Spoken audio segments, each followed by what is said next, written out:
সম্মানিত ভিউয়ার্স, আপনারা যদি এরকম একটি পেয়ারা গাছ কলপের চারা আপনাদের বাসা বাড়িতে অথবা ছাদে রাখতে চান, তাহলে আপনারা নিজেরাই তৈরি করতে পারেন। অত্যন্ত চমৎকারভাবে এই পেয়ারার কলম করতে পারেন। অত্যন্ত সহজ পদ্ধতিতে দেখুন কীভাবে পেয়ারা গাছের কলম করা হচ্ছে।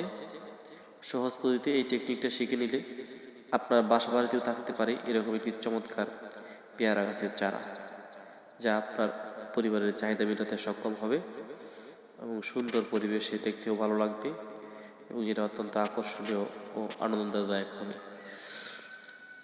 মাত্র ৪৫ দিনের মধ্যে আপনার চারার শিকড় গজিয়ে যাবে।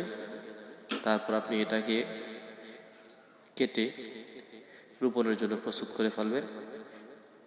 মাঝারি সাইজের একটা টবের মধ্যে লাগিয়ে অল্প পানি দিয়ে দিবেন।